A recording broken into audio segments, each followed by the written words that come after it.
Oh no. Hello everyone, welcome to DansDen Live number 27. And pardon me, I'm 3 minutes late. It's not good enough. Not good enough. That's not acceptable at all.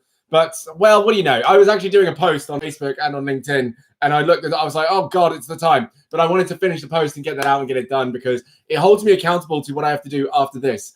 So what I've got next is a conversation and coaching a person, which is cool. And then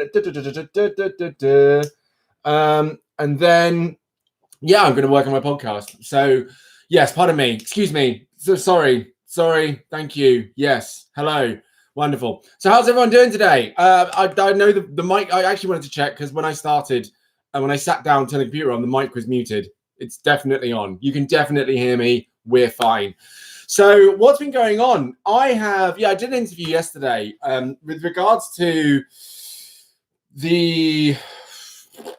my work, and it got into an interesting space and got me thinking about what I do now. I because of the work that I do, which is working basically very much in equality, it becomes a conversation that I'm very much interested in and I love talking about. It's something that I really, really get involved in. And so when people talk about it as well, I usually get really into it and I get very excited and very engaged, but also very, very passionate. So if I hear someone getting something wrong, then naturally I'm going to be like, oh my God, I need to sort this out. What? What happened? Oh, is it? Okay. I think we've got into a habit now because he knows that when I start talking to you guys, you haven't been outside, have you? No, you can't have been. Why are you cold? Did you go outside? You can't have gone outside. You're just cold. Okay. I think it's fine. He's not allowed outside because it's raining and it's wet, and that will result in me getting mud on my trousers again. So I'm not having it. Do you want to come up, mister? Do you have a quick cuddle? Is that what you're looking for? Yeah? Is that what you want?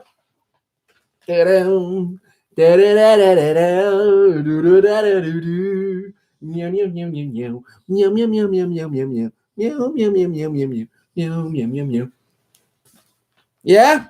We happy, Pappy? We good? Meow. Yes, we're good. I think we're happy, Pappy.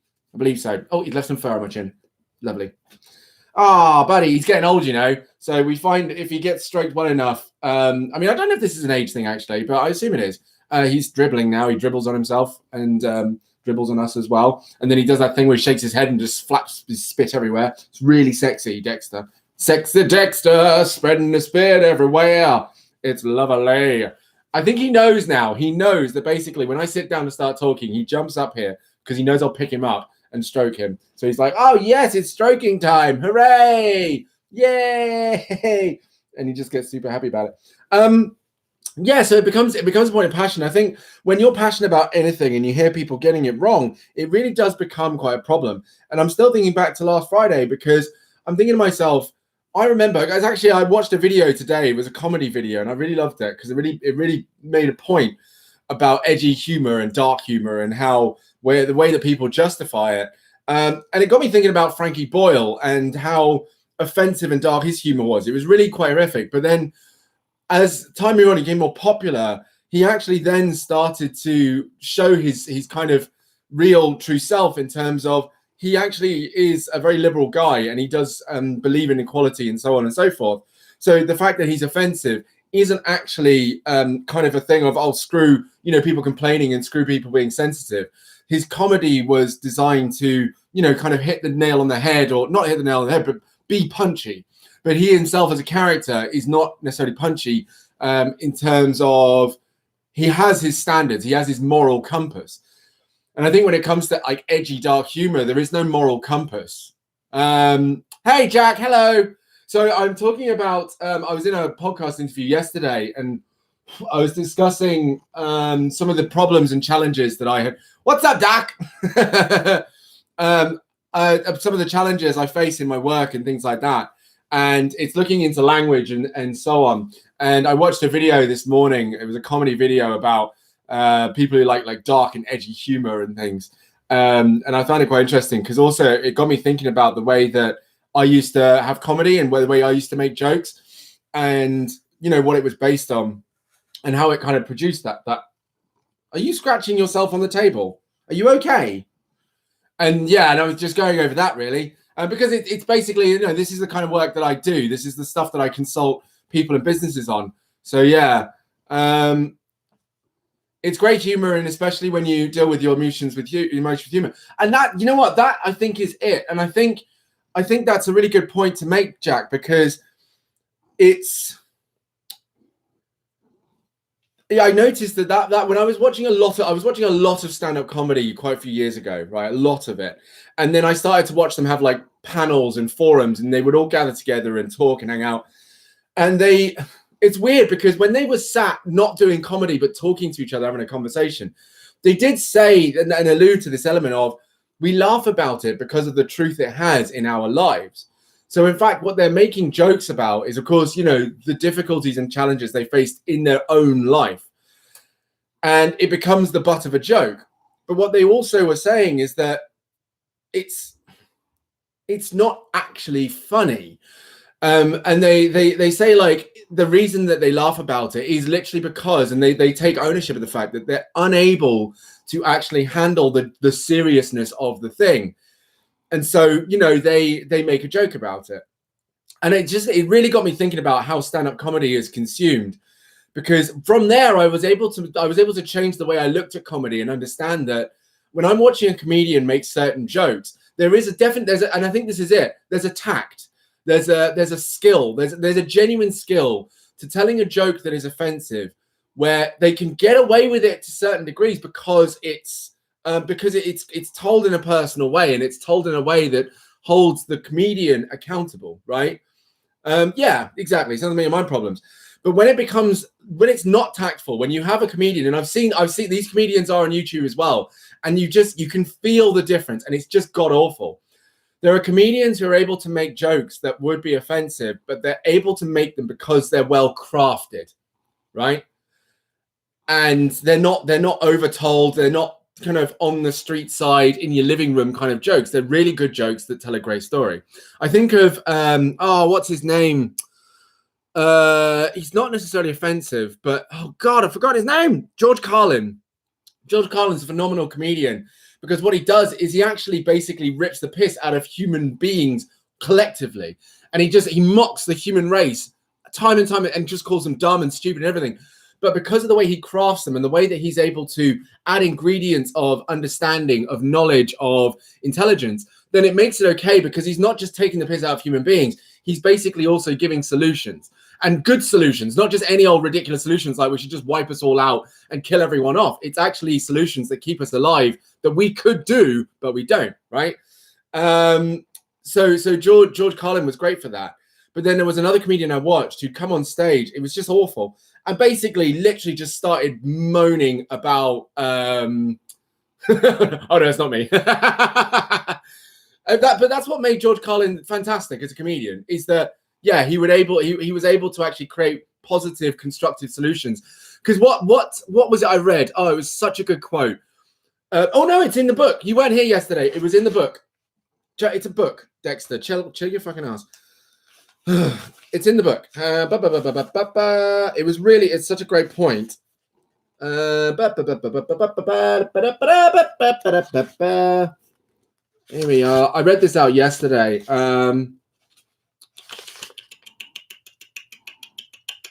Oh, bastard, where are you?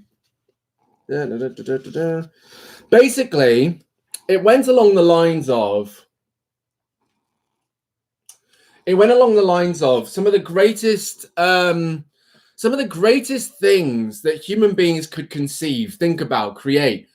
Doesn't necessarily have to be in a textbook. They don't have to be in a serious, scripture of information and data and knowledge. Some of the greatest things that could come out of human thought can literally come out of comedy. And I think that's where it lies, in that if you're able to say something truly profound while also saying something really offensive, then it's fine. Whereas if you're just saying something offensive with nothing to really lace it with, then you're just being offensive. And while people can see there's comedy in that, actually, in terms of a general joke, it reaches a very niche market of people who haven't quite got the element of what comedy really is about.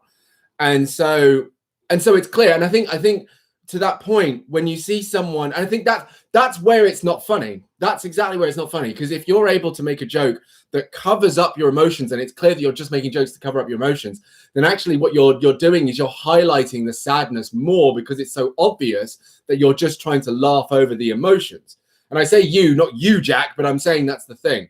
Whereas if you're able to laugh, make a joke, and you're able to cover it up well with something that is thought-provoking and profound, and not profound as in, let's say, oh, well, all black people do steal because the FBI data, blah, blah, blah, blah, blah. Something I'm so fed up of hearing. That's not profound. That's still backing up. And it's really being able to craft it carefully. So I've been thinking about this because, one of the main challenges that I have when I look at my work is challenging people's language and getting them to understand that our words mean so many things. And if we're not looking at our language, and not just the words themselves, but how the words are strung together, and looking at exactly what we mean to say, then unfortunately we're left to the wolves, where our intentions are to be funny, to be profound, to be smart, to be intelligent. But if we're not really addressing the language we use and the way we use it, because I could do that too sometimes. I could absolutely say something that I mean to be a certain way, and it could end up being taken completely wrong, because I'm not thinking about what message I'm trying to send to what audience. I'm just thinking about what I want to say, right? So it's down that line. And this fascinates me, because there's a comedian I used to love who I think this is it as well. There's a comedian I used to love who did a whole show back in the day that was so good, so incredibly good, that they managed to earn millions and millions of dollars off of 2 seasons, which is almost unheard of. 2 seasons of his show. And it was great. And I loved it. His stand-up I thought was really funny, and his show was really funny, and his work was great. He couldn't really do any wrong. And then he disappeared because basically he became too big too fast, and he couldn't handle it. So he disappeared and came back. And suddenly his comedy had changed. And it went from a kind of self-awareness, understanding, relatable comedy to one that then changed into a attacking, aggressive, passive-aggressive kind of comedy that didn't have the level of profundity that was required to cover up the fact that actually he hadn't really thought about it hard enough for it to be funny.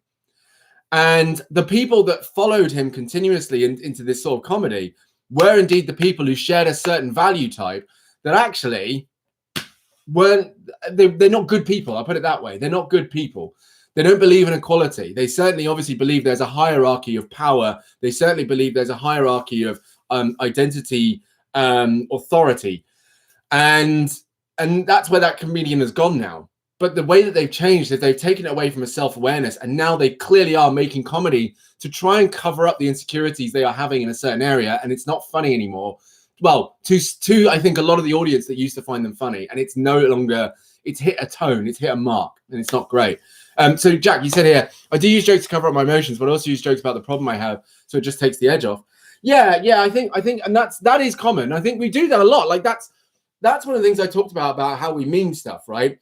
When we meme things, and I see it very often. I follow a page on Reddit called To Me IRL for Me IRL, and basically what it is it's just a whole meme page that's just dedicated to depression memes and stuff. And it's weird because sometimes I do find it funny, but sometimes I just think, like, I guess my concern with it, and I'm not talking about you, I think I'm talking about this in a collective here, Jack. So this isn't a personal thing. This definitely is a collective thing.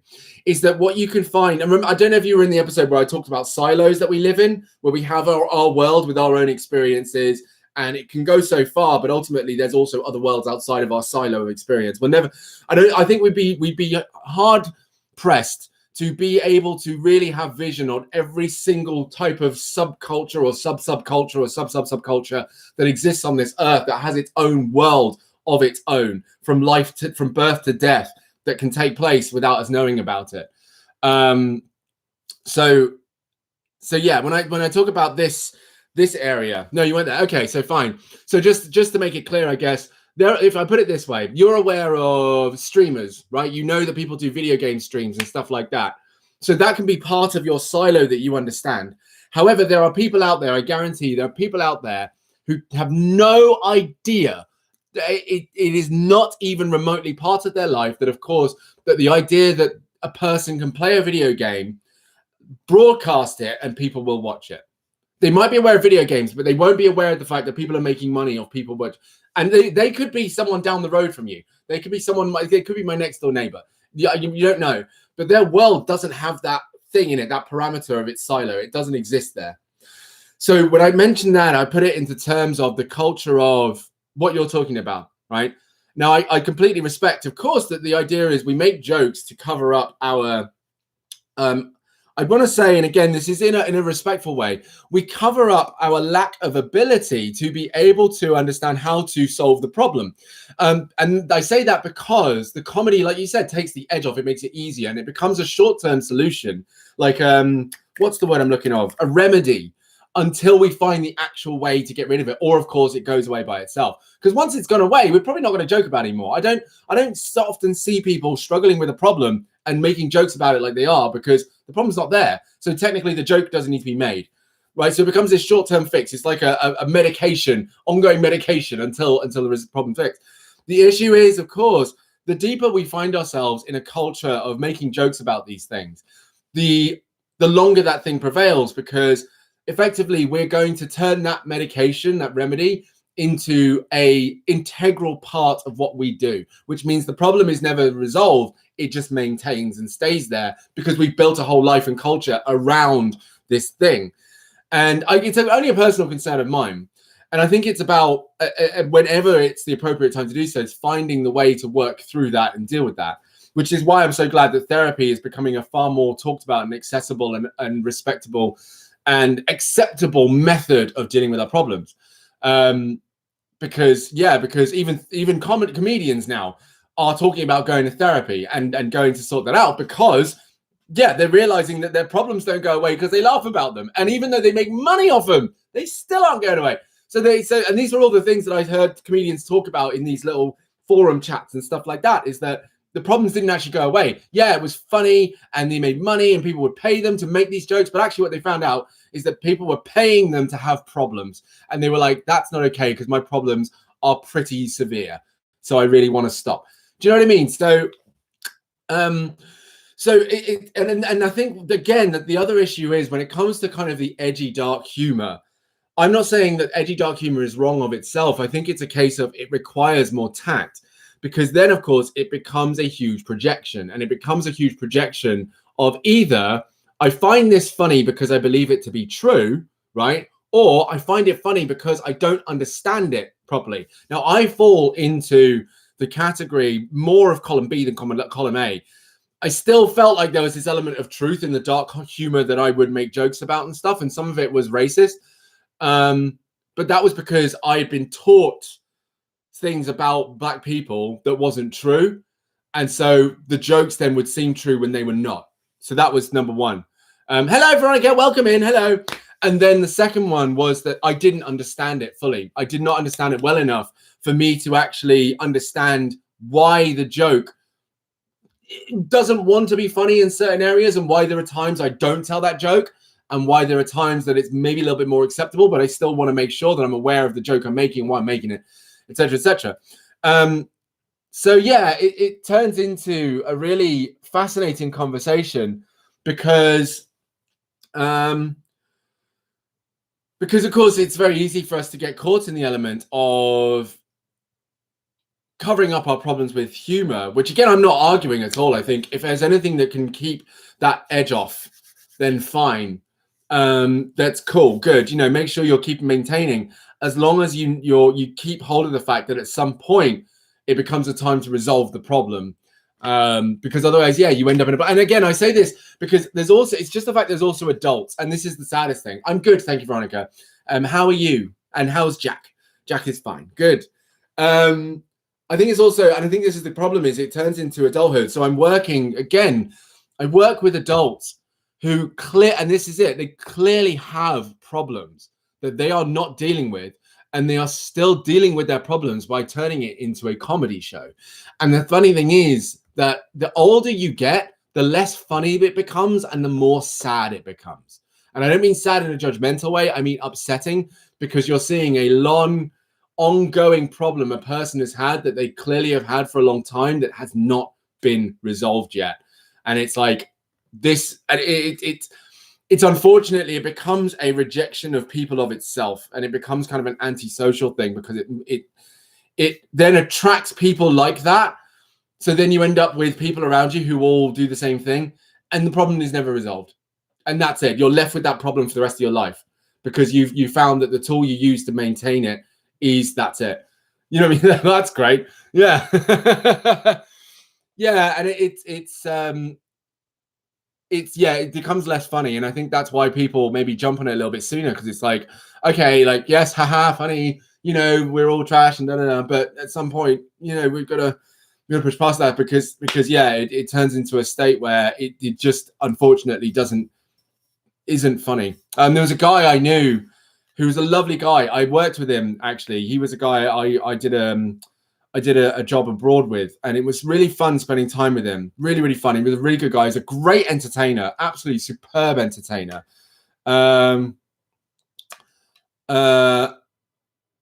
He was great, but every now and then he'd make a really horrible joke about himself. And what was worse, he was older than me. I think he was in his 60s. And what was worse, that he would make a joke about himself, and then he would make a very serious statement about the fact that he genuinely felt okay with putting himself down. And it made, as time went on, it made all of his jokes feel like one big cover-up. And it became incredibly sad. And I just thought about great entertainers out there who eventually came to a very sad end, who were really good at making people laugh and smile and joke and enjoy themselves and feel good about themselves, but could not do the same for themselves because their comedy became their cover-up. It was the great cover-up. And I think it's such a shame. Such a shame. Yeah. Yeah, it was just something that played on my mind. Something playing on my mind. For sure. A little dark joke. A hero is the person who killed it. But I don't. Okay, not being fun. I don't know. That's not a joke. Oh, I see the joke. There we go. I get it now. Because he committed suicide. Very good. Yes. Yeah. Right. So I am now going to. What was I going to do? Something was going on. I'm trying to remember what it was. Something was going on. I'm trying to remember what it was. Where was it? Oh, yes, right. I was going to look in the book. Jesus Christ. Also, oh, yes. So in regards to Monday, what I'm going to have to do is I'm going to have to... I'm just going to figure out how best to do this, because I realized that basically chapter 1 is reading a good few pages, right? So it could take maybe 20 minutes, 25 minutes of me reading, which as long as you're okay with that, like that's fine. 13 pages. Yeah, 12 pages. But there'll be an exercise here as well to do. And also with regards to that, I need to make sure that everyone can get this down on paper. So there's 15 tiers and then 2 rows for each one. So I'll figure out a way to make sure that happens, because I really would love to do this. I think it'd be really good. And I think also it's kind of a thing that I would like to do. So maybe what I need to do is get an eraser and a pencil and actually delete that so I can go through it myself as well. I think it'd be really fascinating. So yeah, we'll go on to it. Okay, so on to the quotes. Here we go. Oh, actually, no, sorry. I'm seeing the comments coming in, Jack. The other thing about dark humor is that the challenge that we have, and this is actually just comedy in general. I'm just going to say the comedy in general is that the longer you're around, the more you'll recognize that the same jokes can be told time and time again, and they just kind of recycle, which is, I think, another part of dark humor, which is tough, is because they're based on the same tropes and stereotypes.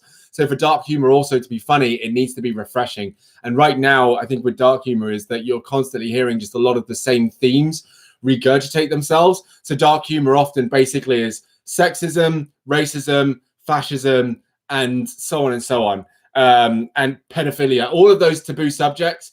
Whereas dark humor, because of that, it just, as you grow older, and I'm only saying this now, it just gets more monotonous, which is why eventually I think you fall out of it, because you find out it's the same thing over and over. And I think that's also why it's more appealing to younger people, because you ain't never heard these before, they're new to you. But these jokes were funny literally 20 years ago, right? So it's the same thing again and again. And you'll get that eventually, you know, and I think that's the other problem with dark humor, is that it, and you know, edgy humor, is that it basically stays the same. There's no evolution of it, because it's based on tropes that have now been saturated. And I think the further we move away from the truth within these things, the less funny they become. So, for example, the moment that we start to recognize that a father being disappointed in their child is something of the past, because more fathers are really happy nowadays. More fathers are happy to have children than before. And I'm sure that's probably not true, but in terms of they've always been happy, that joke will be less funny, right? Same thing. More serious, we look at, I mean, it's funny because Hitler's been a butt of so many jokes for years. And again, over time, I mean, I found it to be less funny, not because I think, oh, Hitler was bad and we shouldn't joke about it, but actually because in 20 years, if you think about hearing knock jokes for 20 years, eventually you're like, oh my God, stop. Or why did the chicken cross the road, right? So yeah, it's that as well. And I think that's another part of it, is that when you're younger, those things are funny and they're great for younger people. But as you get older, I imagine you're more likely to eventually kind of go, it's just, I've heard that one before, you know, and it's just like, I think that's it. Yeah. Who said I was saying a joke? Right. So here we go. Into this. Okay. Oh no, I've done that one.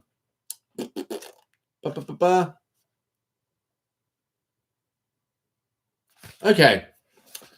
I'll do this one. Live today for tomorrow. It will all be history. Of course, now this I like this one only because it ties to a format of the 3 Dans, which I really, really enjoy thinking about. The past Dan, the present Dan, and the future Dan. It's the 3 Dans, and I started doing this several years ago, and it's now become a natural part of what I do. So effectively, yeah, the 3 Dans, and they exist in time. There's the future Dan, and the future Dan will become what present Dan does.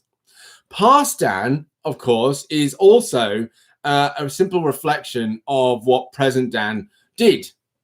So I can look at past Dan, and past Dan is the one who learns all the lessons that teaches present Dan how to become future Dan. But present Dan can look at future Dan and go, what does future Dan want to look like? And also, of course, future Dan, I can have a relationship with future Dan where I'm like, would future Dan appreciate me doing this? So when present Dan comes to that moment and becomes future Dan, he's like, thank you, past Dan, for doing that thing, because now I'm here, right? And that's basically what I'm saying. If you're everything is anchored on what happens now. Everything anchors on what's happening today. So if you do whatever you feel is right today, just even one little thing, then actually future you is more likely to appreciate it. Something could happen in the future that you can look back on and go, because past Dan did that. Hi, Twigsy. In the present.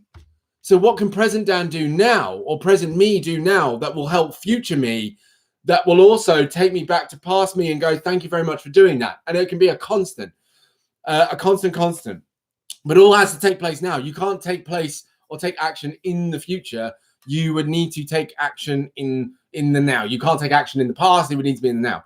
So it very much speaks to this element of live for today and tomorrow. Live for today, for tomorrow, because it's all going to be history anyway. Oh, Twigsy's meh. What's going on, Twigsy? Talk to us. Because actually, I didn't say I'm feeling pretty meh myself. So talk to us. What's up? Share with us. What is happening?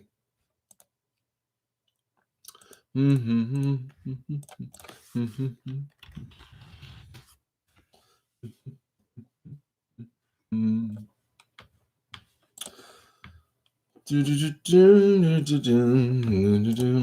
all ears. We're all ears right now.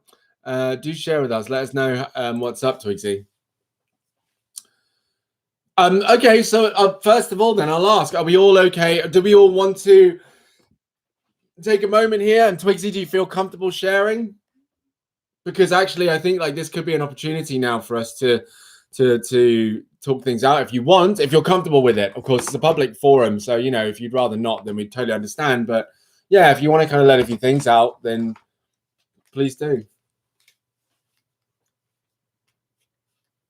Oh, Jack, that sucks too. That is a shame.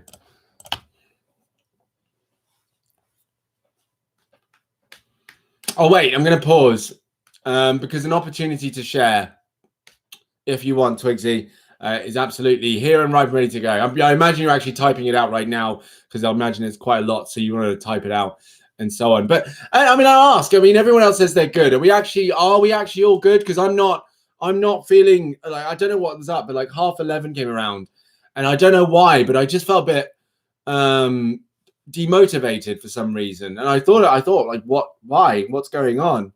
I mean, I came to my own solution. I kind of found a way out, but it's going to have to wait until later. But yeah, I don't know. It was a strange thing. I think maybe because I haven't done any exercise for a couple of days or something, but I don't know. I'm gonna have to figure it out. But yeah, Twigsy, I'm gonna wait because I feel like you're typing something out, or you're thinking about it and then typing or something. Veronica, are you really well? Is everyone really well?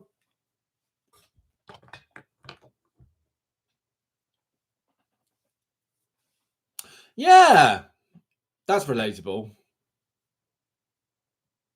Not my best, but no offense, I don't trust you lots. So I'm not going to share.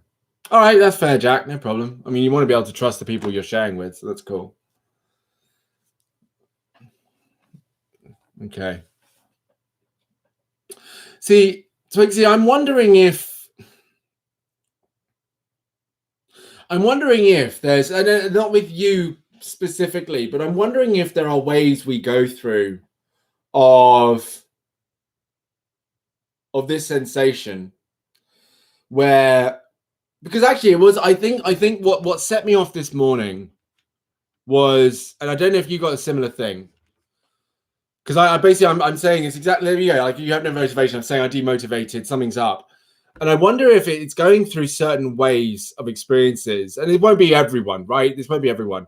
But I wonder if it's going through ways of experiences where we suddenly have this overwhelming sensation of feeling trapped. Because we are indeed quarantined, right? And yes, we're allowed to go outside and stuff, but we are very limited on what we can do. And so we can wake up one day and maybe deep down what we want to do is go out, do something, go somewhere, see something. And that's deep down, like right deep down, we want to do that. But it always immediately fires back as you can't go anywhere. So you can't do anything. And I think it happens in waves where you kind of get comfortable with the fact that you're at home and you're fine, everything's cool, and you can go through it day to day. But then one day you wake up and you're just like, man, no, I fancy something different, right? I fancy something new. I fancy something exciting. And you can't find it straight away. And in that case, you can't find it at all because you're inside. You can't go anywhere. Everything's either shut or closed off to you or inaccessible. So yeah, so you kind of get this feeling of confinement. And I don't know if that's I mean that certainly fires up for me when I think about that feeling of demotivation and just feeling a bit like a bit shit. But yeah, is there any more you could say about that? I'm gonna vape. I don't care because I can.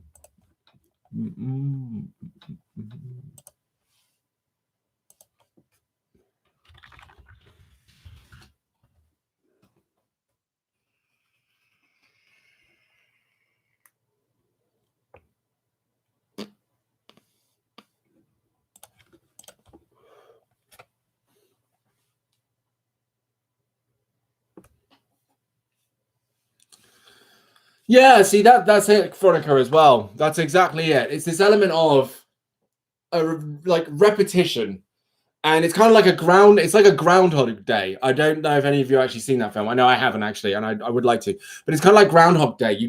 You're waking up and the same thing happens every day, and it's trying to find something new that can break that. And I think that's what that kind of feeling is, because the motivation gets taken away with the fact that you're thinking, well, I did this yesterday and the day before, Twigsy, I'm also wondering though if the overwhelm is that you have a lot to do and it's not getting done, as in you're just not doing it because you feel like there's a lot of time available, when actually, ironically, that time is probably best used doing those things. I don't know. I'm guessing. That's a big guess off of a small comment you've made.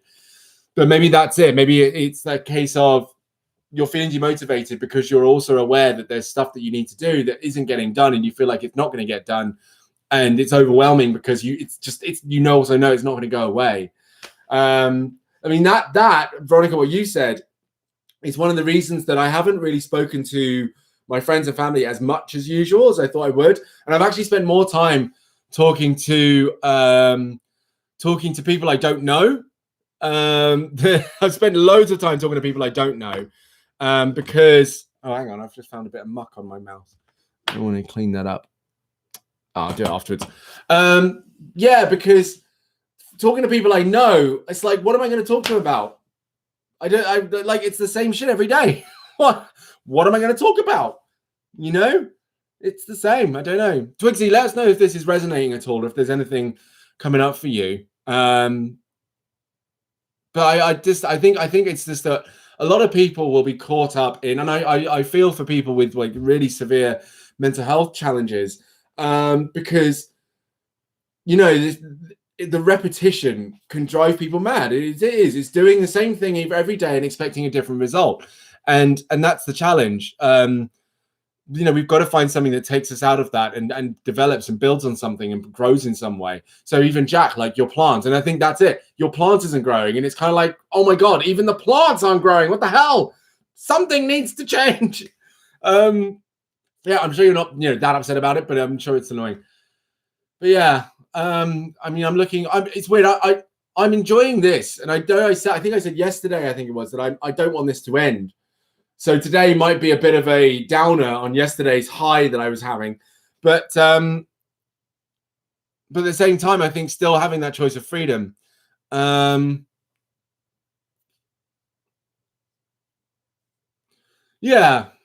it's definitely a case of restriction. There's certainly something about it. It's tough. It's tough. It does make me wonder how people are going to change from this process. Because what also, I think what could happen, one of the concerns that could have, Jack, I've seen your comment. Actually, I will say this.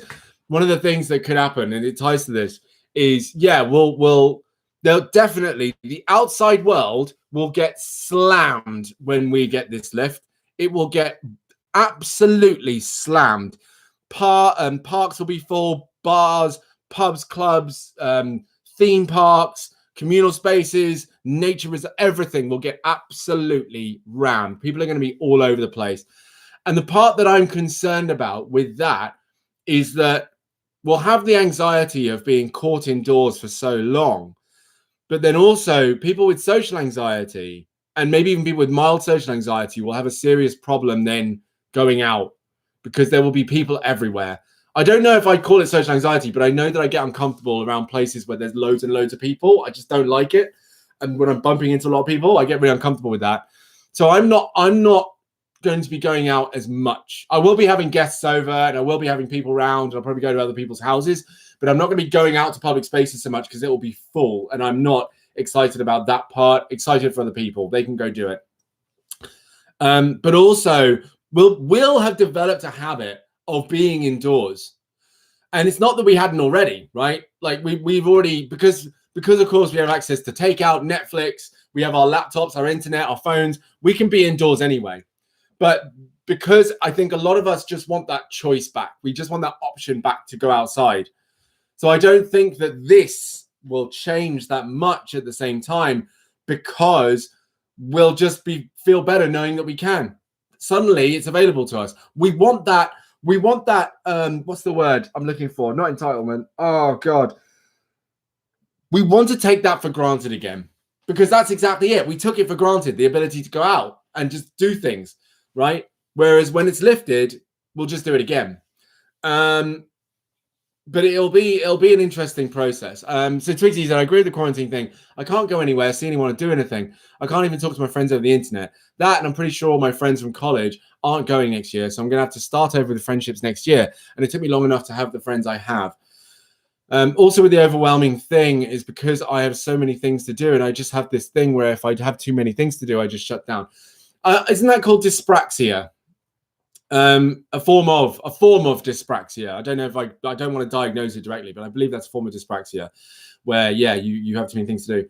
So there's exercises, and actually, Twigsy, you and I can have a conversation about that. So I tell you what, if you want, Twigsy, seriously, you and I can have a conversation about that. I mean, as a performance coach, that's still what I do. So I'm happy to go through that with you, if you want, and focus in. But what I'll say here is that, yes, what's happened is your mind has looked at all of the problems at once, right? And you're looking at a problem that you won't have to face for at least another, 6 months?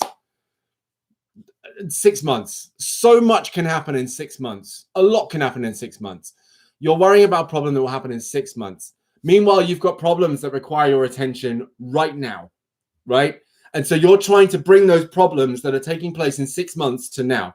So really, really, really, what needs to be forced here, and I say forced on purpose, is because it's one of the only ways you're going to be able to deal with this, is by only looking at the things that need your attention now. If your mind tries to play with you, and this is a practice, this is a really healthy, good practice to get into.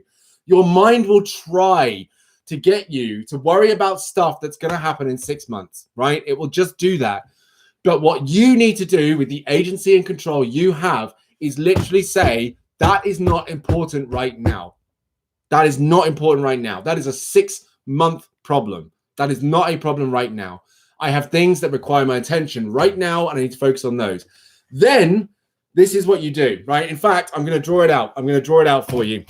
Because if you can still have a chat, but I'm quickly going to go through this because this is absolutely, completely on the ball. All right. What I would do is I would make a list of all the things you need to do right now. So let's say, do I make a list? No, I'm just going to put bullet points for the sake of time. So we've got bullet points here, right? And I'm not going to number them on purpose. So you've got these 3 things that need to be done at the moment, but let's say there's like 5, okay? Because you said there's a lot of things you need to do. So each of these tasks are big. What you do is you want to prioritize them and turn them into a priority list, right? And this is the first task. And if you again still worry about the fact there's lots to do, you force your mind to go, my most important thing right now is figuring out what the most important thing is. Because otherwise, and this is it, if I'm worrying about something 6 months in the future, and if I'm worrying about all the stuff I need to do now, I'm not doing anything. It will only get worse. So I need to prioritize so that I can start working through these things one by one. Trying to solve all problems at once is not sustainable and often creates more problems than it resolves. Okay?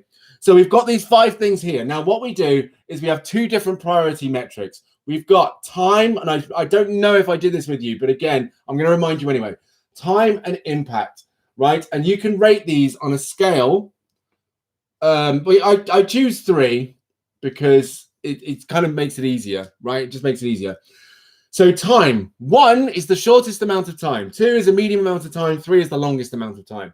Impact, A, it's the most important impact. It's going to have the biggest impact on you. B, moderate impact. C, almost no impact. Okay? And then what you do is you mark them independently. So let's say 1, the first task is like a 2 and it's an A, right? The next one, 1 because it needs to happen actually really soon, but it won't have any impact if I don't do it. The next one, further down the line, it doesn't actually have to happen right now. It could happen, a little bit while away, but it's actually really, really important. The next one is a 1 and a B. And the last one is a 2 and a B. Right. So now what we've got is we've got this list of how we prioritize things. And it goes from the things that need to happen sooner to the things that can happen later on, to the things that actually really, really, really are important, right? To the things that actually aren't that important. And what we do is we go from 1A down to 3C, and we work it out that way. Now, what you can decide, and the way that I recommend doing this is because you're concerned and it's overwhelming and your kind of mental health's taking a hit, I would go with the things that are going to have the most impact as the primary. That's the most important thing, not the thing that gets done first, but the thing that has the most impact, because that means that you can actually both solve problems now and solve problems that don't have, you know, so much of a deadline. Of course, if you've got a 1A on the board, that says it, right? That needs to be done now and it's going to have a big impact. That's it. All right. So basically now what you've got is 1A. So it's about impact. So actually the A's have got to come first. So actually what needs to happen is, there we go. 2A comes first. Okay. Because that's going to have the most impact. Now, if you can do the 3A before the 1B, then fine. If you can't, just swap them around, right? Then the 2B, and then finally, what's the last one? The 1C. 1C. So what you've got now is you've got a clear list, and you start doing the things. You got to start doing the things that have the most impact first, right? And if you get the first one done, then you can feel better about whether or not you want to swap these over or whatever. Now, if you've got, let's say, two A's, let's say that's actually a 2A and you've got 2 of them, what you can do is break it down again into another thing and go, right, let's make the time shorter. Let's say this was 3 months or 3 weeks or 3 days. Let's now make it, 1 day. And 3 is 1 day and 1 is 6 hours, right? Or 1 hour or something like that. And really get down to a finer place so that you can actually line it up. And that way what's that? Also, Dan, I'm not sure about everyone else has. I'm not sure what you mean there, Jack. Then hang on. Then that is way too complicated. No, well, I mean, the thing is, okay, so you could always this makes it calculated, because also what this does is it actually helps you. Bear in mind, I said I can talk to you about this one-to-one. So if you don't get it, I happily have a conversation to weigh this out, and we'll literally do this together on the phone. It's just I can't do it here with all of you. Unless you're doing it right now, unless you're literally doing it right now, like Twigsy, you could play this back and you could literally go through this process right now, right? And if you have any problems, you can just email me. You can write down all the things that you need to get done and literally work through this process at any point, right? Oh, the way I'm laying it out. Yeah, no, it's because I haven't got the tasks up there. Hang on. Okay. What I can do then is I can say, I need the toilet. I need to do the dishes. I need to go live. And I need to work out, right? That's my to-dos. Okay.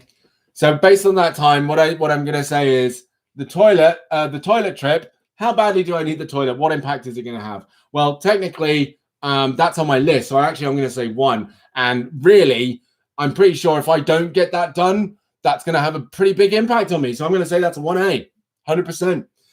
Do the dishes. Well, that can happen later on in the day. So actually, I'm going to put that down as a 2. That's fine. Is it that important? Does it matter if that doesn't get done? Not really. Not massively at all. It's not going to change my life if that doesn't get done. Go live. Well, I mean, that's also going to happen later on in the day. Let's say, let's say it's really important. Really important.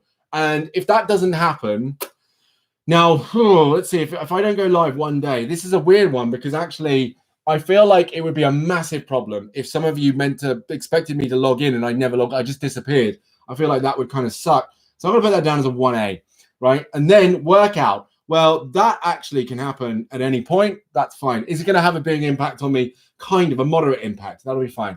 So now I've got my list here, right? So what I do is I go, right, based on this, I need to do the toilet first and go live. right? And I can know that because the toilet's going to take quicker than the live, right? Then the next part can be after that. Once I've done the live, I can do the dishes. So that's it. Good. And then after that, if I've got time, I'll work out. Done. Terrible writing at the bottom.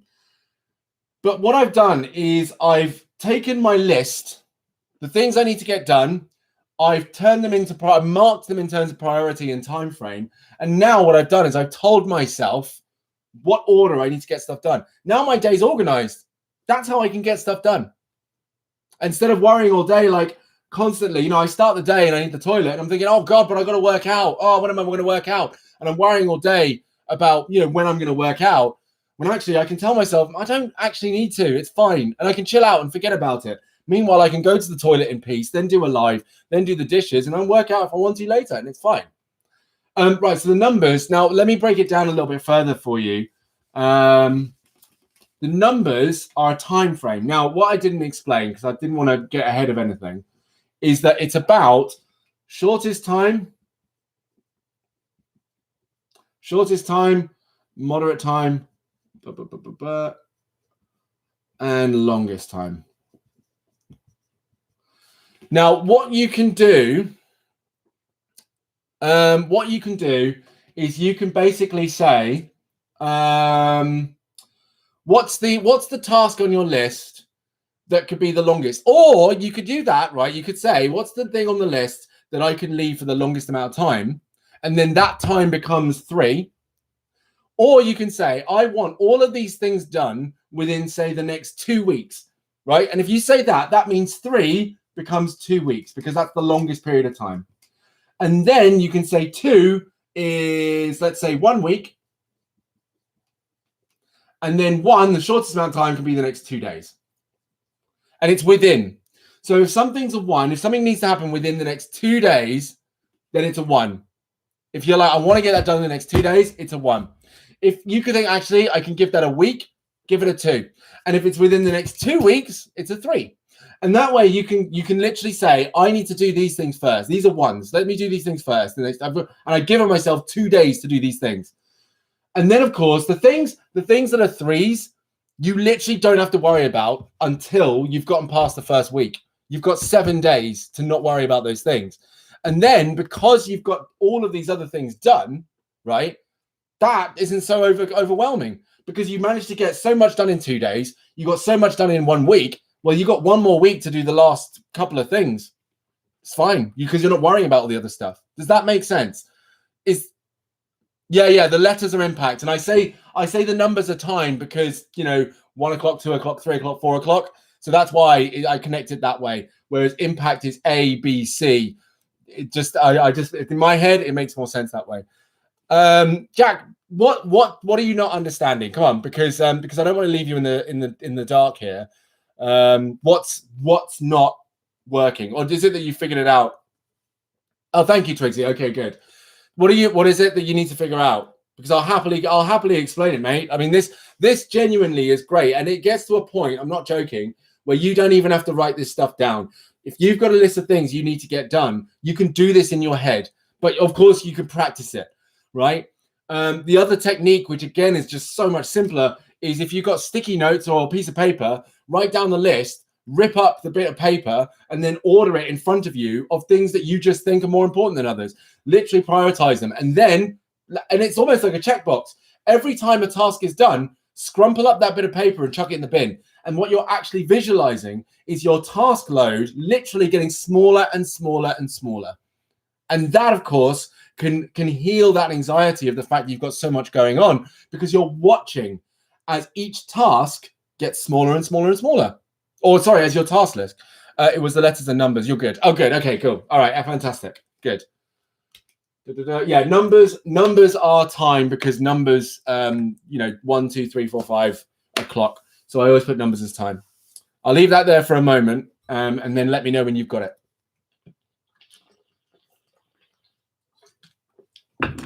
And then Twigsy, what we can do is, if you want, when you've got your list down and you've sorted it out, you can take a picture of it and send it to DansDenYT at gmail.com. And yeah, and then there'll be there'll be an opportunity to, if you want, we can certainly not have to talk about it, but you'll just kind of hold you accountable and go, this is my lesson, da, da, da. But then you have to put empty into the bin. Now you're making more. Yes, true. But I think emptying the bin is one task that is easy in comparison to a challenged and tense mental health challenge, because technically emptying the bin literally takes a minute, whereas you can live with a mental health tension for days. So, you know, would you rather have a mental health challenge, or would you rather just put rubbish in the bin? It just, yeah. Ooh, is that? Am I good? Am I good? Is this good? Any other questions?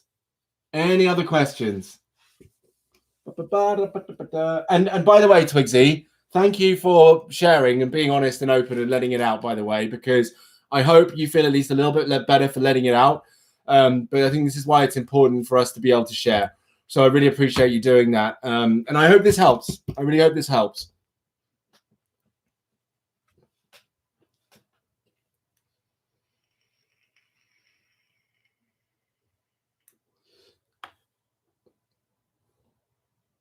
Oh, what?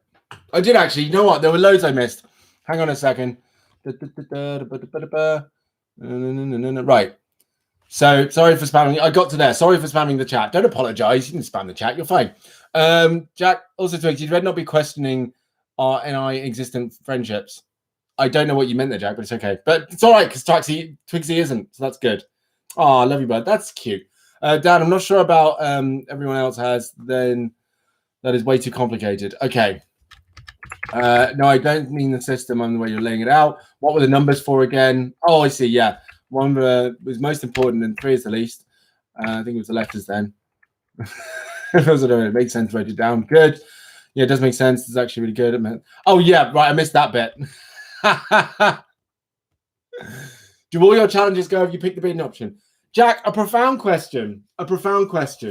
Now, I'm going to put this down over here. Do you know what? A lot of our problems, you've got a list so far. I feel there's more I need to add to it, but I can't remember right now. But, you know, what you could say is, this is a dangerous game, but I played this. And Jack, I will come to what you just said there. This is a dangerous game, Twigsy, but it's one that I follow. Oh, hello, you. It's one that I follow. If your brain has let go of stuff that you supposedly need to remember, your brain has said it's not that important. And I know, and I read that there's a reason I say it's a dangerous game, right? But the thing is, why worry about the things you can't remember when you have stuff that you can remember that you can do, right? Just focus on what your brain has held on to. Because also the reason I say that is not to let it go completely, but just the fact that right now, overwhelmed stress and having too much to do. And of course, again, a symptom of supposed dyspraxia is that your brain is going to push information out. It's going to force stuff out of your mind to make room for the stress and the things that you need to remember. So the fact that there's stuff you can't remember is perfectly natural and fine. Just focus on the things you need to remember. Because again, as you go through the list, you'll remember the other things you need to do and you can add them to the list. And again, you'll be fine. You'll be fine. But the important thing, the base level important thing of all of this is that you're getting stuff done, because that is what's creating that overwhelm and that stress, is that that's not happening. So you've got to hit the problem head on, get stuff done, and slowly these things will either come back or they won't. And again, the thing is, not remembering stuff, hey, like it does happen. And the thing is, your mind has held onto the stuff that it has deemed genuinely important. So just stick with that, okay? Just do that and get that done. Because otherwise, again, you're doing nothing. So, you've been doing voice. Oh, Jack, that's amazing. You're doing voice to text. Oh, dear. Oh, no, that's not good. You don't want that. So, right. Do all my challenges go if I pick the bin option? So, I didn't. Oh God, see, this is it. I'm not paying attention, right? So, Veronica, yes, I did miss those comments. Thank you. I'm glad you said it. Makes sense. Good. Okay, great. It makes sense. You're fine. Some challenges go if we do indeed just throw them in the bin. And I really mean that. There are some challenges, and actually, a mental health professional that I used to work with actually said this. If a problem persists for longer than 2 weeks and really, continues to come back for longer than 2 weeks, it's worth having a look at. The thing is, when you're younger, all problems persist longer than 2 weeks. They just go on and on and on. So we actually want to address, and this is a tough one, but you could do that same exercise. You could do that same exercise with that same thing with the problems. You can write down all your problems, prioritize them, and pick like your top 3. And then literally all the other problems that you have that are beneath the top 3, basically just go, right, I don't have the capacity and I don't need to deal with these things. So physically, metaphorically, psychologically, I am throwing them in the bin and I am not letting them impact me anymore. I'm not. If they try to play a role, they try to jump in my mind and make me feel bad about stuff, I'm going to say to it, no, I don't care about you. I do not have the capacity, strength, or time to care about you right now. You are not what's important. So please, we're not doing this right now. And I do that with myself more times now, like not more times. I do it with myself now properly and regularly, because our brain's a little bastard and it'll fire stuff at us and just go, oh, remember this, huh? And I'll be like, no, I do remember that, but no, we're not doing that today. And sometimes that's why I laugh at myself, because I'm like, oh, buddy, yeah. So, yeah, I mean, then again, Jack, so obviously there are things that aren't quite going to get there, but yes. But yeah, you literally are like, I do not have the time for this, right? Not the time. Depression is something, and it's tough. I've had this thought in my head that depression in teenagers is very common, and I really wish that there was a way you could discern between depression being a symptom of being a teenager, because of the fact that a teenager comes into a place, and I honestly feel this is really true for many teenagers. Is you're given a vision of the world. You're given the vision of the world, and of course your brain is going to focus more on the problems in the world, and you're not going to be aware of the fact that no one's asked you to fix it, no one's asked you to sort it out, no one's asked you to do anything with it, but you become aware of the things in the world and you recognize how insignificant you are in solving it. And so there's this sudden overwhelming sense of, holy crap, I cannot do anything about this. The world's a horrible place. I feel like shit. And I feel like that becomes a very heavy weight. That, on top of just regular day-to-day being a human being, growing up as a teenager, puberty stuff also taking place. Being a teenager is a very traumatic time. So naturally, depression is going to be a very common symptom in teenagers, because it's a very difficult time all on its own. It's a really difficult time. So I don't think it's a case of just throwing it in the bin. I actually think it's something that basically you go through. It is like a form of growing up. It's like something that is experienced as you grow up, and eventually you reach a point where either, and I think this is again the difference, you reach a point where either you recognize that it's time to go and speak to a professional and go to a therapist and let them work it out, or you make it part of your identity, you go into your mid-20s, late 20s, or whatever, and you continue on, and you either find ways to cope, which a lot of people do. A lot of people just magically, they find a way to cope with it. As they grow and learn, their brain develops and they start to recognize that they are not held responsible for fixing the earth, and the world does have its problems, but it's not the end of the world. And the fact that they can have their own positive role model, they can take place, and and they cope with that. They basically come to a point of accepting that there are problems in the earth, and it's not up to them to fix it. And then they start to grow and mature, and those issues don't become so overwhelming because they recognize it's not for them to take on. But that becomes part of adulthood, right? Therapists actually really annoy me. Jack, question, and this is a genuine curious question that I've been burning to ask, not you, but generally.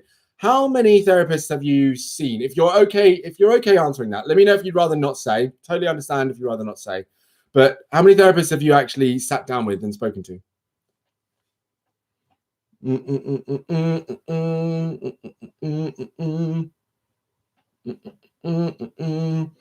3 to 4. Okay. Yeah.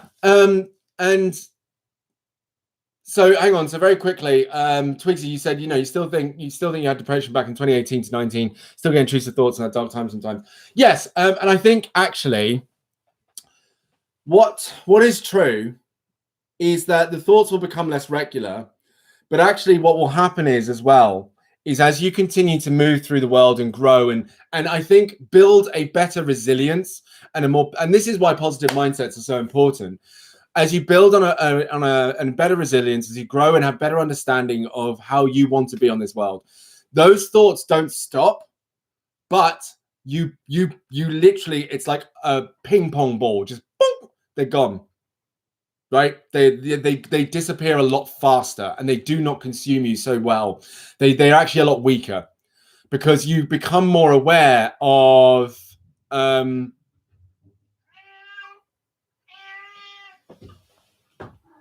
what happened? You just run upstairs meowing for no reason. Okay. Honestly. What? Right. Well, yeah, because what happens is you're familiar with it, you know where it's come from, you know it's not you anymore, and you'll basically be able to go, that's just my past jumping back into my present, and it's not welcome here. I didn't invite you to this party. I'm keeping it outside the house. And again, it gets easier, but it's a practice that needs to be positioned. And that is why I'm such a spokesperson for positive mental attitudes and positivity, because positivity literally is the direct warrior against these things, right? It's a direct attacker and defender against those negative intrusive thoughts. And as the positive mindset gets better, the negative thoughts become weaker. They don't go away. They never go away, but they just get weaker. And you find that actually one day you'll realize that you can have a negative thought and you're just like, nope. And it's gone. It's gone. Genuinely. So that's what it's about. And then again, that comes with growing and it comes with understanding. It comes with doing that work and stuff like that. So you had 3 to 4 therapists and they really annoy you. What is it about them that annoys you though, Jack? Again, because basically the reason I asked this, and I actually don't answer anymore because I feel like, I don't want you to give us, tell us more than you're comfortable sharing. And also I've heard about them and a lot of people have said they're not great, but I've wondered, because basically I went to 1, 2, 3, 4. I went to 3 therapists, different ones, before I actually sat down with a therapist, and I was really happy to sit and talk to them. One of the things was I genuinely really wanted to talk to them. So I was spending my money and my time to go to see them. Beforehand, it wasn't my decision. The first 2 were not my call. They weren't therapists I chose, and it wasn't my decision to go. The third one was mine, but I still didn't like them. The last one I had, I chose them. I loved them. I thought they were great, and they really, really helped. And the reason I ask is actually because I've heard a lot of people say they don't like therapists, but I always wonder if it's the fact that they haven't found the right therapist. Because some people will go to like 1 or 2 and be like, oh, therapist is rubbish, and I went to counseling, it didn't really help. And I'm thinking, well, maybe that's because the person in front of you who was sat with you didn't help. Maybe it's also the fact that we are being told to go to oh, hang on, Jack, I'll get to that. The thing is, if we're told to go to therapy, then it's got to be our choice to want to sit and actually, talk through these things. When you're younger, it's put upon you, right? And what was ridiculous was I went to one of my first psychotherapy sessions when I was a teenager. They said I was fine. They were like, yeah, regular, normal teenager. But that still didn't really, that I don't think I reached the depth at which I wasn't able to communicate fully my problem. So what I communicated was very surface level. And actually they were like, yeah, he's perfectly normal. I did not feel normal. What I was doing was not normal. So it was, I think it was a challenge because it didn't basically work for me. I was not in a place where I was able to fully address and communicate exactly what was going on with me. So that didn't help. And I got to choose because, again, and this is it, when you get older, you have that freedom to be able to find your own therapist. That's the thing. And that's what I did. I went out and Google searched for the kind of therapist I wanted. I literally shopped for my therapist. And I think that would be the big difference. And I would understand if someone kept telling me to go to therapy and recommending I went to go to therapy, right? And I went not because I really, really wanted to, and I knew that I really wanted to sort this thing out and get it resolved, but because someone recommended it. Then I have a better chance of not enjoying therapy, because therapy requires you to really look at yourself in a way that you may not be prepared to do so, to really look at your life and the reality of your experiences in a way that you may not be ready to do so.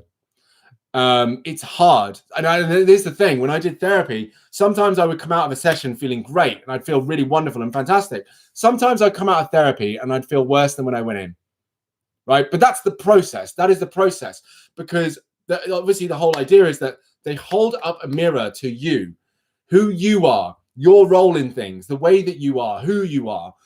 And sometimes looking at yourself in that way really, really sucks. It's horrible, but it's necessary, because then what you do is you change it, because part of healing is changing who you are to be a better person. So you change it to become a better person. But you've got to hear that bad stuff. Sometimes you have to hear that shit about yourself, and you don't want to hear it. Sometimes you have to hear it. And again, if you're not in a place where you're ready to hear it, and that's not your expectation to hear it, then of course you're not going to like it. Of course, and that's why I didn't. I hated it. So Twiggy said, also I agree that intrusive thoughts can go very quickly, but with me personally, I mainly get intrusive thoughts when I'm already down. To put in some kind of metaphor, it's like my head is like, I think I know where you're going with this, Twigsy. I'll let you finish the comment though. So at my school, I missed some days of school, and my head brought me into the office and started having a go at me. And I said, I went to cancer because of depression. And he was like, what are you, a doctor? Yeah, see, that's another thing that doesn't work. Because of course there'll be the projection of adults, and that's equally upsetting, because it's hard not to. I'm sure I project a lot of my nonsense onto you guys sometimes, and it's really hard not to, but I try, because I want to be conscious and aware of the things that I say and do. Now I just started shouting at the your doctor now, and I just started shouting at me like a good 5 minutes straight. I didn't get to say I went to the doctors to get diagnosed, in that 5 minutes he wouldn't shut up. Yeah, that sucks. That's a really hard thing to go through.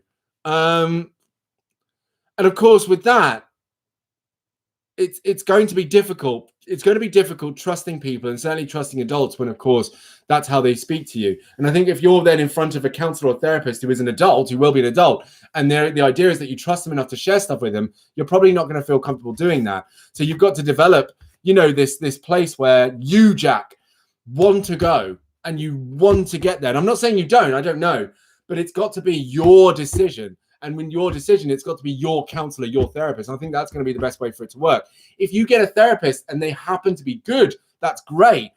But I guess what I'm saying is, don't discount therapy just yet. Because when you get out into the world and you have the freedom to get your own, you're more likely to find one that you like, because you'll get to look at them, you'll get to see their face, you'll get to see their work, their background. Some of them offer like free sessions to open up with to see if it works.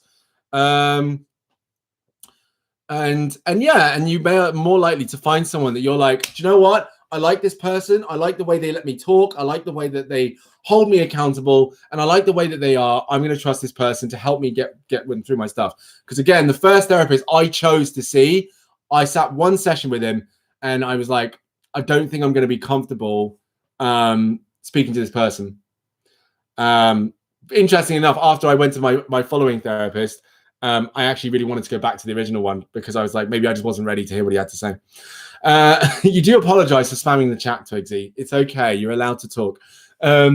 Right. So my head is like, there's a dam that holds back all the intrusive thoughts and stuff. And if one day I just feel like crap or get into a bad mood, some of the stuff behind the dam can get through, and it's really hard to plug the hole that was made in the first place. No, so that is an interesting way of putting it. I think in terms of dam, it could be like a filter. You're right in terms of the blockage, and absolutely. But of course, and that's the trick that you want to be aware of. That's the trick, because I get aware of that when I do have intrusive thoughts that are reminiscent of my younger years. I actually, the first thing I do is I was like, because the level of intrusiveness and abuse my mind wants to give me is actually often directly connected with the mood I'm in. If I'm in a bad mood, the intrusive thoughts are worse. And so, or the worst mood I'm in, the worse the intrusive thoughts are. So actually, the first check I do if something pops into my head is I go, were you in a bad mood in the first place? You weren't in a good mood anyway, man. So now you're just playing with me, aren't you? And I literally, that is exactly what I'll do with myself. If I have a thought that pops into my head and it's like something really like, whoa, hey, whoa. I'll be like, okay, pump the brakes. Were you in a good mood just now? Because I'm pretty sure that when you're in a good mood, this shit doesn't come in. So what's going on? And I'll know. And then I'll be able to laugh at myself because I'm like, okay, no, now I see what you're doing. You're trying to run away with yourself without me paying attention. Well, mister, it's like a mouse caught in your house. You see it, and it might jump into you like the corner of the room, and you're like looking at it like, I see you, babe. I've caught you now. Don't try and scuttle away. And it might try to scuttle away, but you're quick and you stab it. No, we're going. Come on, get back outside. Off you go. But you've got to, and I think actually, funny enough, this comes full circle back round, Jack, to what we were saying at the beginning about laughing at our problems. Is that that's how I've evolved that form of laughing at myself. Is when I have a thought that actually has potential to really put me down, I treat it as a joke, right? Because I'm aware that all it is it's just the back of my mind just throwing stuff out to try and make me feel bad because it's got into a negative cycle and it just wants more of what it's already experiencing. But I don't want that to happen because it's a fucking joke. So I'm like, okay, no, we're not doing this right now. This is silly. You're going to not do that. And we're going to work on why I'm in a bad mood right now and make myself feel better, because I am not about to sit here and let myself get upset about something that happened ages ago or hasn't even happened yet, that you decided was a good thing to think about. So we're not doing it right now. We're gonna take action. Let's sort this out right now. So yeah, I hear you, Twigsy. That one is a big one. But actually, you've already kind of taken the first step in looking at it by identifying what your brain is doing. You've identified what your brain is doing when that happens. So now what you need is a contingency plan of, when my brain does this, I will. And that's I've got my plan in place. When my brain does this, I will have a conversation and ask myself, first of all, were you in a bad mood already? Because if you were, then actually this thought is invalid. It's invalid because all my brain is trying to do is get me more upset. That's all my brain is trying to do. So I'm not allowing it, because actually what I'm doing is giving myself invalid reasons to feel even worse. Why would I do that? Why would I do that? No, we're not doing it. I feel bad enough. That's enough. I don't need to feel worse. Certainly when actually nothing has physically actually happened in my immediate space. Nothing has taken place, and yet I feel worse. So no, we're not having this today. No. So yeah, I go through that. We have spoken now for an hour and 20 minutes, and we haven't even started the quiz. And I've actually got to go. I've got to go at least 1:45. So we got to get moving. So what I thought we'd do is a quiz on dreams. And there's 15 questions here. We're going to have to fly through these. Who's here? We've got Jack, we've got Twigsy, we've got Veronica, I believe. I believe, Veronica, you're still here. I believe you're still here. I'm willing to believe you're still in the room. I'm willing to believe I want to bear.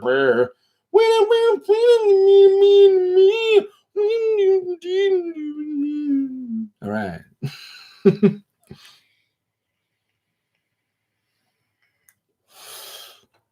Veronica there? Yeah, she's there. So do you know what, Jack? I'm going to tell you now. There are some days where you feel like you deserve it. And again, I'll say two things to that. One, a therapist, in my humble opinion, a therapist will only ask you why you feel that way. But ultimately, a good therapist will let you know that there is no deserving of some things. You don't deserve things. The deserving is a fallacy, because if deserving was a genuine, real and true function of our existence, then good things would not happen to bad people and bad things would not happen to good people, right? So that I'm just going to put that in there. Also, that could also be, in the very same vein of what I've been saying, another way your brain tricks you into wanting to believe the bullshit it tells itself. Don't let it do that. The brain is a master of trickery. It's our worst. It's a curse and a blessing, our brain. It is a curse and a blessing. And that is when it's a curse. because it will make us think things we don't actually want to believe. And we will believe it because we think it's our brain and therefore it's us. No, we are not our thoughts. We are not our beliefs. We are not our memories. We are not our emotions. So when your brain thinks, oh yeah, but you deserve that because look how bad you are, no, you don't do that to yourself, because that's just another trick the brain will play to remind you that actually it's in control, and it will make you feel worse when nothing has actually happened. You already feel bad enough. And the thing is, if that is a real feeling you have, you get to decide when you work that through. You get to choose when that is a conversation you have with yourself. Because when you are in control of that conversation you have with yourself about something you did where you deserve something, right? Then you're going to be in charge of how you feel about it. Whereas if your brain is firing that stuff into your head without you really premeditating it or planning it or organizing it, well, then, of course, it's going to catch you off guard and make you feel bad. But your brain has done that on purpose because it already feels bad and wants to make you feel worse. So don't let it trick you. You get to choose when you have that conversation. I'm pointing at that part of the screen because that's where the comment is, by the way. So that's why. You get to choose when you have that conversation, not your brain. Also, I think the dyspraxia thing is a possibility because I do tend to shut down when I get overwhelmed, especially with math class. If I can't work something out, my brain just shuts down. Yeah, so that hopefully that priority list should help quite a bit, for sure.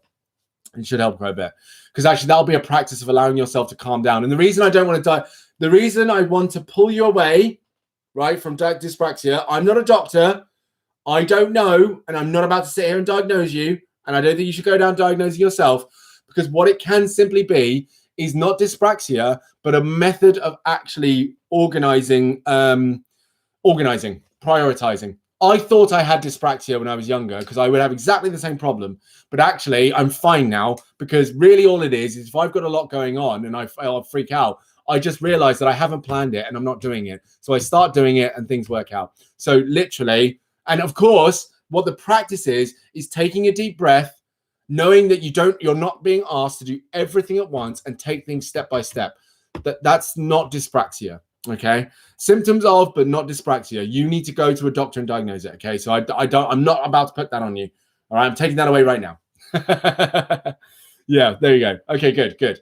A lot of time when I'm overwhelmed, my brain just goes completely fuzzy. I can't think at all. Yeah, so that's about prioritizing. Take a look at that. Okay, here we go. So, right, question 1. How many times do you dream a night? And we're going to be quick now. Here's what I'm going to do. I'm going to set a timer. You've got 15 seconds for each question. 15 seconds. And I'm going to put a timer in there. If you do not put a message in here in 15 seconds, you lose the points completely. All right? So you got to be quick. You got to be quick. Here we go. 15 seconds. Go. And this is going to be 15 seconds from when I ask the question. How many times do you dream a night? Go. So correct points, you get 5 points. 2:31. Thank you. And Twigsy. I'm wondering if Twigsy is. I'm wondering if you can. That's not true, Jack. Maybe for you. Come on, Jack. Come on, Twigsy. I wanted to give you a go this time, but actually after this, if you missed the question, where's Twigsy gone?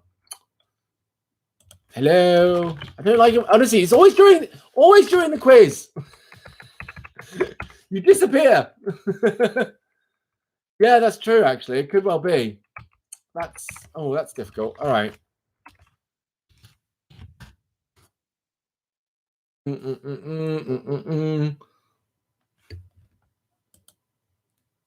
Come on, Twigsy.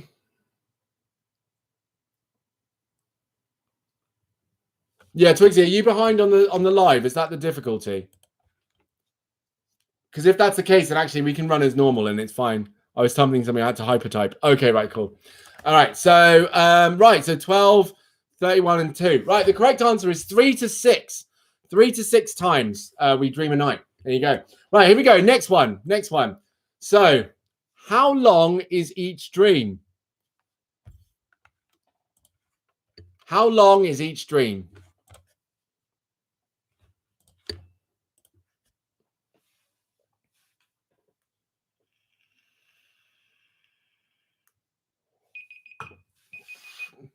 Answers in Okay,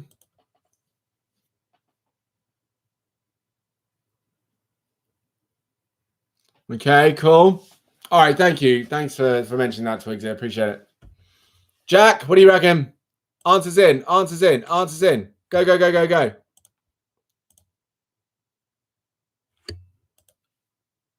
I mean, a third of how long you sleep for. Okay, so the average dream is between 5 and 20 minutes. So unfortunately, no points there either. No points there either. Next one. Right, what I'm going to do this time is I'm literally just going to go. I'm just going to go. If you haven't got an answer in, I'm going to have to move because, again, I need to go. I'm going to go move quickly. Right, what stage of sleep are you usually in when you wake up from school? Oh, and there's either 1, 2, 3, or 4. There's 4 stages of sleep. What stage of sleep are you usually in when you wake up from school? I realize I'm not actually giving you opportunities to give the right answer here. So that's also me. Okay. I'm not saying you haven't got points. I reckon there's a delay here. So I'm going to just jump in. 3. 1, 2, 3, or 4, Twigsy.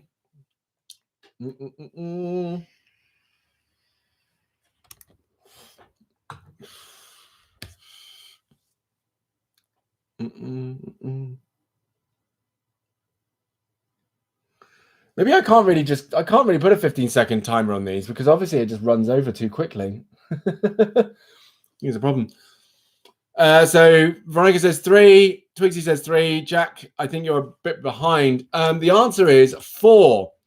4. So still no correct answers. That's fine. Right. The next time I'm actually going to give answers and give you a chance because I realize it's really harsh. So true or false? True or false? Nice and easy. Gender can affect how much sleep you can get. True or false?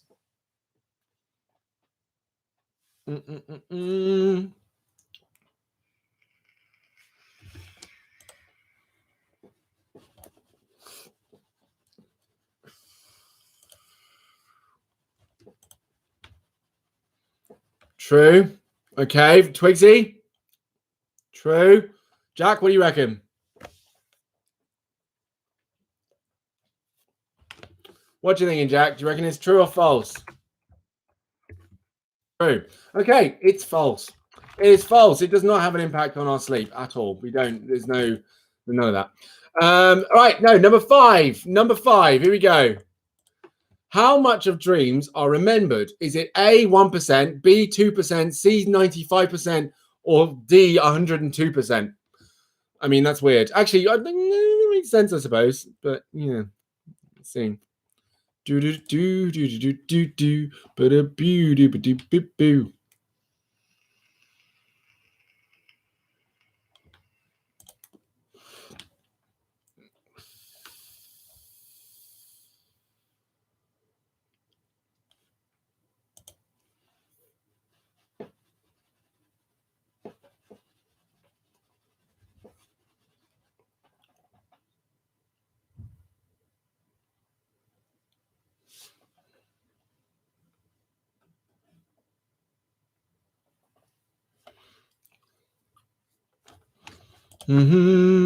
B, B, and B. Okay, so actually, believe it or not, the correct answer is C. 95% of our dreams are remembered one way or another. 95%. There you go. But this is a challenge. This one. This is a bit harder than I thought it was going to be. Right, number 6. What stage does REM sleep occur? Is it 2, 3, 4, or 5? What stage? Stage 2, stage 3, stage 4, or stage 5 does REM sleep occur?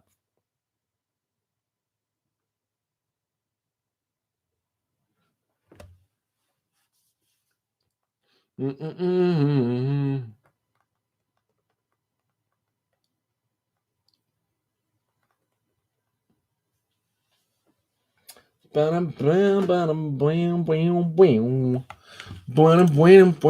three, three. Okay.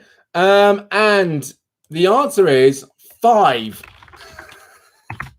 At some point, someone's going to get it right. Number 7. True or false? We can fully control our dreams. We can fully control our dreams. True or false?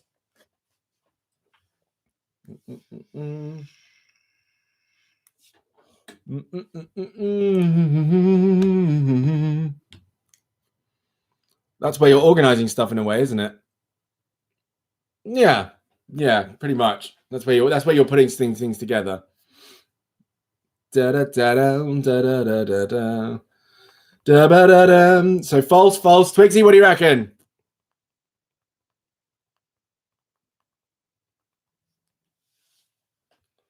True, because lucid dreams. Actually, it's false. I did think that at first as well, but then I realized that actually, even in lucid dreams, we don't necessarily have full control. We don't. We can be conscious, but we don't have full control because sometimes in lucid dreams, we're not actually able to move our body, are we? We're not actually able to really take control of the situation. Obviously, we have visions and shit like that. So, yeah, not quite. Number 8. Alcohol affects dreams and dream equality. Dream equality. Alcohol affects dreams and dream quality. True or false? Dream equality. Not a real thing. Oh dear. Dream equality. Jesus, Dan. Sometimes I gotta take a break from my work, you know what I'm saying? And the answer is yes, it's true. Well done, everyone. Good. Oh, we're getting points now. Hooray! Good work, people. Good work. All right, then. Next one. Number 9. What stage do delta waves begin to appear? Is it 1, 2, 3, or 4? At what stage do delta waves begin to appear? 1, 2, 3, or 4?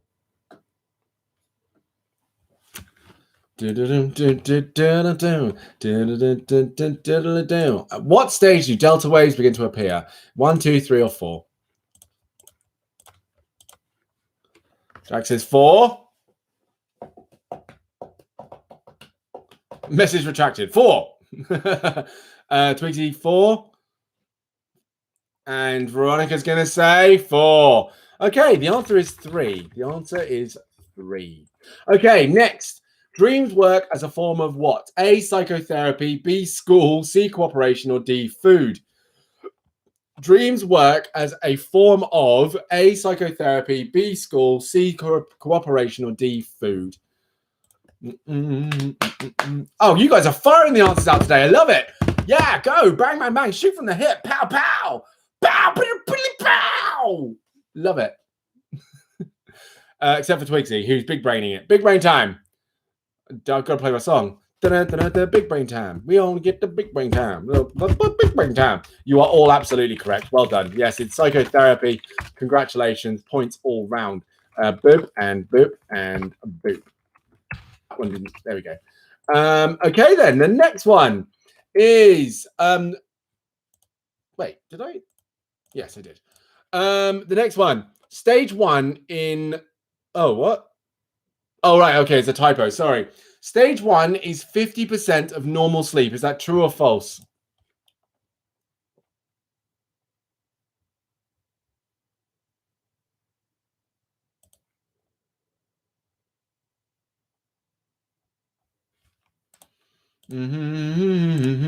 Stage 1 is 50% of normal sleep. True or false? Jack says false. What? Twigsy,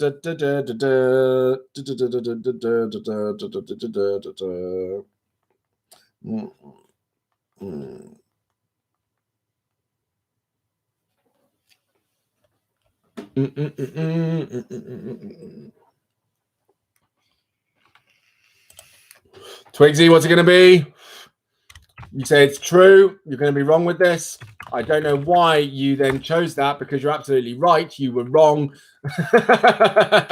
It is absolutely false. It's not true at all. Shame. But okay. Right. Number 12. Many scientists study dreams, yet it is misunderstood. Is that true or false? Many scientists study dreams, yet it is misunderstood. Is that true or false?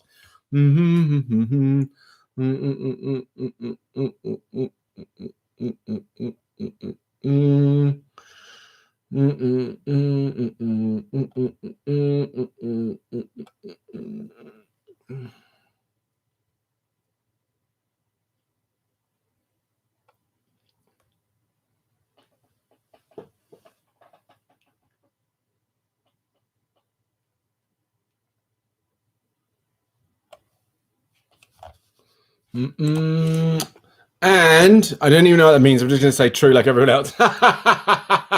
Well, congratulations. You played the right cards. Good stuff, Twigsy. It is indeed true.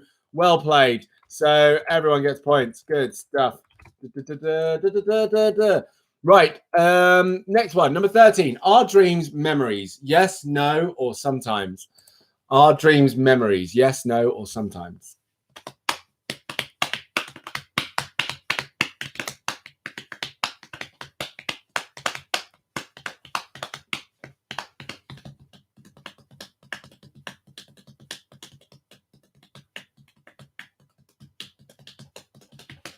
Sometimes. And Twigsy might play it safe here, or Twigsy might break from the mold. Who knows? Who knows?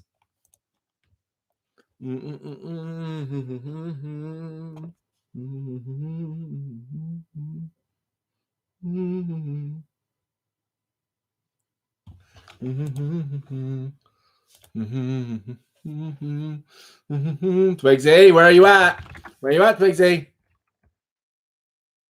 Okay, cool. You just say sometimes. Great. So everyone gets points. Well done. You were reading. What on earth are you doing back there? Okay, good. Next. What are dreams that you recall from an earlier week? Are they the dream past effect? A, the dream past effect. B, the dream lag effect. C, time travel. Or D, memories. What are dreams that you recall from an earlier week? A, dream past effect. B, dream lag effect. C, time travel. Or D, memories. You say C. Okay, cool. We like it. We like it. Veronica says A. Twigsy, what do you reckon? What do you reckon, Twigsy? Okay, well, the correct answer is actually dream lag effect. So, Twigsy, you have just suddenly brought yourself up to speed with everyone else. You are now in the first place, winning. Well done. Good stuff. Final question. Here we go.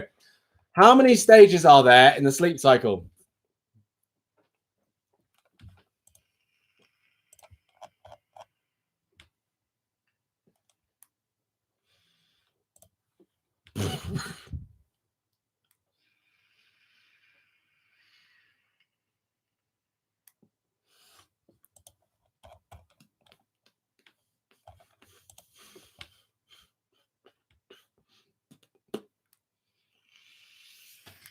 All five. Fantastic. Well done, everyone. All correct. Good stuff. So everyone wins. You all win. Superb. Okay, so that means that everyone gets 3 points on the leaderboard. Well done. There it is. You can dab on the haters, dab on the winners, dab on the losers. Sorry, dab on the winners, dab on the losers. Congratulations, all. And 16. Good. And that is it. Fantastic. Okay. No. Whew. Everyone wins. You all win exactly the same amount of points. It's a joint win for everyone. Good stuff. Good stuff. You're researching dyspraxia. Okay, all right then. So yeah, you know, when you can, then you take it to a doctor and have a look at it and get it all well researched and properly diagnosed and looked at for sure. Yes, good work, everyone. Excellent. And you made anything a character dabbing in an email? Please do. In fact, actually, do you know what, Twigsy? Could you send that to me in a banner art? Because actually, I need to update the banner art. We could do another one. That'd be cool. All right, folks, it's been fun. Have a great night. And Twigs, if you're having a live stream together again, you apologize, we'll punch you. Brilliant. Don't punch anyone. Don't threaten violence on anyone. Yay! Fantastic. Yes, if you've got any more channel art, Twigsy, feel free to send it through. That'd be amazing. Same for you, Jack, as well. And you, Veronica. If any of you fancy sending anything through for me to put in the banner, then do so. Otherwise, guys, have a great 24 hours. Thank you very much for being here today. We love you all. And I will see you all tomorrow at 12 p.m. as usual. And we'll go through, maybe actually I'll give you some stuff over here. Oh, there was something in here. What was that? Oh, what's this? Wait. Oh, right. It's just a bit of paper. Damn it. Rubbish. Anyway, yeah. Okay, we'll go through it. All right. Bye, everyone. Have a good day. See you later.